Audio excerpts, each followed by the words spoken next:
Good morning, everyone. Happy Monday. On Thursday, the government is scheduled to shut down. We'll be talking about that, the rest of the news on our agenda here at ThinkProgress. You may recall that back in January, there was a brief government shutdown, and the idea was, hey, we need to extend this deadline, push it back a few weeks, and we'll really get to work settling these issues, particularly on the DACA question. We'll get all that worked out. We'll have a permanent fix. We'll figure out the budget. Well, the 3 weeks has pretty much passed. We've got 3 days left, and the update is absolutely nothing, it appears, has happened. Nothing has been resolved. We're pretty much in the same place we were a few weeks ago.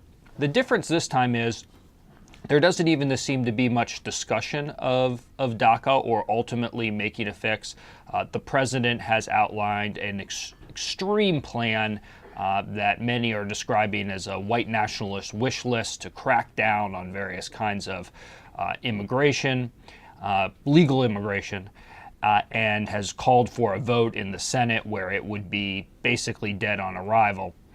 But the new twist here is that the House Freedom Caucus, which is the group of really radical members of the House of Representatives, Republicans, is saying, we don't think that we're going to vote for any more continuing resolutions absent some kind of bone that we would like to be thrown to us. So they're now emerging as the key players, and it's unclear that there's going to be a votes in the House of Representatives to pass this. Then you look at the Senate. Now, last time that's where the action was, and Senate Democrats, at least for a few days, bound together and said we need a docs or we're not going to vote for any more money.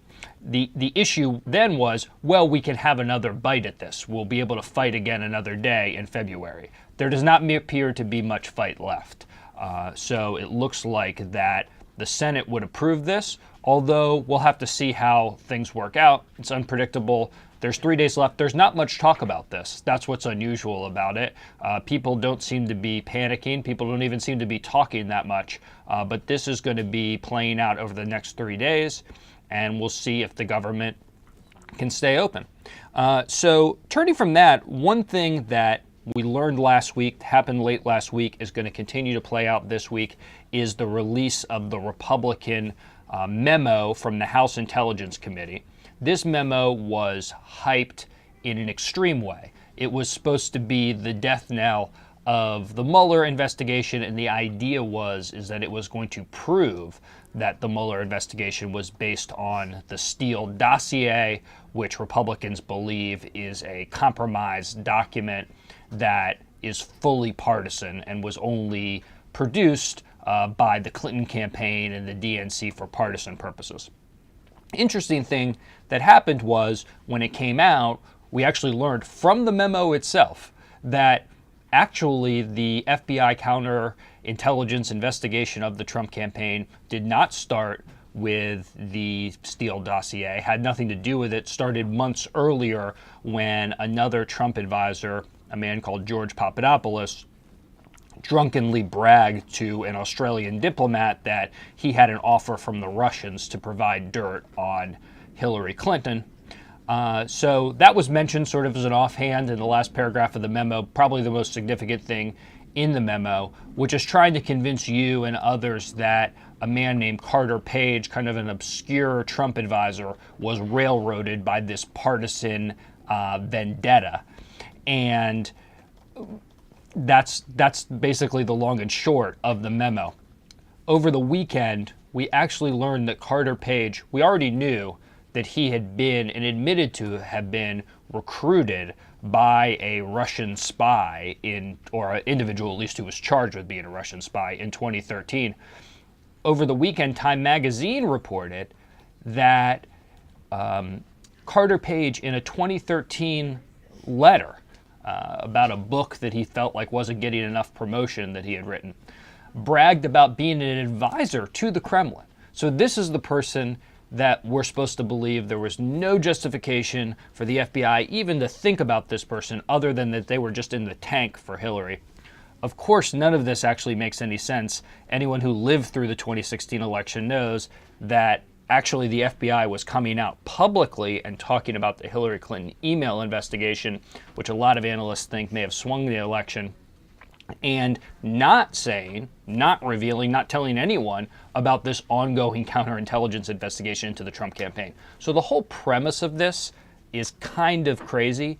But if you look at Fox News, and I unfortunately spent a little bit of time doing this over the weekend, so you don't have to. But if you look at it and you look at how Hannity and other folks in the Fox News ecosystem are talking about this memo, it has no relationship to the memo itself. The memo doesn't talk about Robert Mueller, doesn't really have any relevance to his investigation. Trey Gowdy, who was one of the people who wrote the memo and actually the only person who looked at the underlying intelligence information that was the basis of the memo, he admitted this has nothing to do with Bob Mueller and the Russia investigation. But that's the opposite message that you get on Fox News, and you see what the purpose of the memo is. It's really to feed a counter narrative, to give something for Sean Hannity and Fox and Friends and others to talk about. And in that sense, it's been a success. So those are the two big stories we're looking at this week. Also this week, we're going to have the beginning of the Olympics. There's going to be a lot of great coverage on ThinkProgress about the Olympics. We're going to be looking at the full diversity of the U.S. team and the global athletes, the LGBTQ community, African American athletes on the U.S. team, and a lot of the political implications of these games, which of course are occurring on the Korean Peninsula, where there's a really severe foreign policy issue with North Korea and a potential response by the Trump administration that seems to be getting worse and worse. So with all of that said, I see that we have some questions. So we'll take a few questions and see where it goes from there. So if you were to back us up a little with this whole memo, tell us who is Devin Nunes and walk us back a little. Devin Nunes is the chair of the House Intelligence Committee. Last fall, he actually started with a similar thing, claiming that the Obama administration had improperly unmasked different people in intelligence information. And that was what he was talking about then, and he garnered a lot of attention, but then actually ultimately had to sort of semi-recuse himself because it was revealed that he was coordinating directly with the White House. One important thing to know about Devin Nunes is that he was a member of the Trump transition team. He was a big endorser of Donald Trump. And if you look at Donald Trump's Twitter feed today, he calls Devin Nunes a great American hero. So you kind of see where he fits in politically. When the unmasking fake scandal kind of fell apart, that's when we hit onto this memo and what was going on there, and it's an effort to drive another counter narrative. So this is someone who is not particularly knowledgeable about the details of intelligence, didn't even go and look at the underlying intelligence that was the basis for the memo, but is deeply committed to protecting Donald Trump and the Trump administration from anything that would go on in that investigation. So that's a little bit about who Devin Nunes is. Maybe I should say he's a congressman from California. That's where he started out. But right now, most significantly, the chairman of the House Intelligence Committee. Pivoting to the shutdown, where do Democrats stand in this shutdown debate?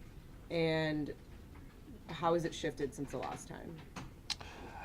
There strangely has not been a lot of talk.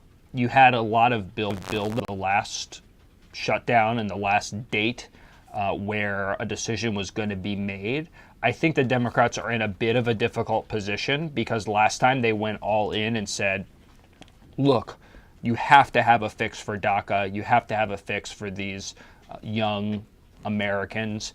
and make sure that they have protected legal status, or we're not going to continue government funding. And then 3 days later, they shifted. So it's hard for them to make that claim again because it's not as credible as before. So I think that's a fundamental change to the underlying dynamics. As far as where we've gotten on the substance of the issue, the Trump White House came out and said that here are our principles on immigration. And they did include in that a fix for the DACA issue, essentially providing a path to citizenship for the people on DACA and a slightly expanded universe of people. But it was packaged together with this very radical wish list crafted by an extreme White House advisor, Stephen Miller, who wants to really greatly restrict legal immigration and also shift it from African countries to Latin American countries to more European countries. So that has kind of put a damper on the negotiations a bit. One of the things we're starting to hear a little bit of a rumbling about is the idea that, and Senator Graham, Lindsey Graham from South Carolina was talking about this, is the idea that you could have a 1-year extension of the folks that are on DACA, protections for 1 year, combined with a little bit of border security, and maybe that would formulate a short-term deal that could keep this thing going, but that's just one person's idea. So I think, to me, the most interesting thing is how little has changed actually in the last 3 weeks.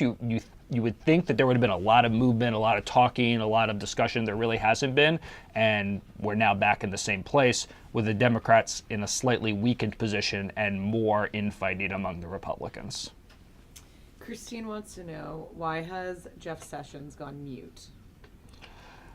That's an interesting question. I think that this controversy about the memo has put Sessions into a difficult position. He's the leader of the Department of Justice. So these essentially are attacks on his own department.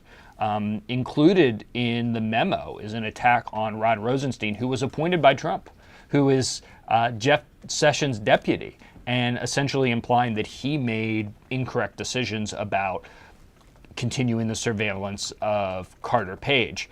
And so for Sessions, what do? On the one hand, he's not had the greatest relationship with Trump, who's constantly been upset with him since he recused himself from the Russia investigation last year. So he doesn't want to be an outspoken advocate for his own department. But on the other hand, it's very difficult for him to really align himself with where Trump is going, because Trump is essentially launching a full-throated attack on the people who work for him and the people who he's supposed to lead. So I think that's why you might not be hearing a ton from Jeff Sessions. He seems to have come to peace with the fact that he's basically constantly under attack by Trump and the administration from the inside, but maybe it'll be worth it if he can, get this war on marijuana going or do some of the other things ideologically that he'd like to do. So I think that looks like all of the time we have for today for questions, but thanks for everyone for tuning in. We'll be hard at work this week. We'll be back next Monday to bring you the truth. Thank you.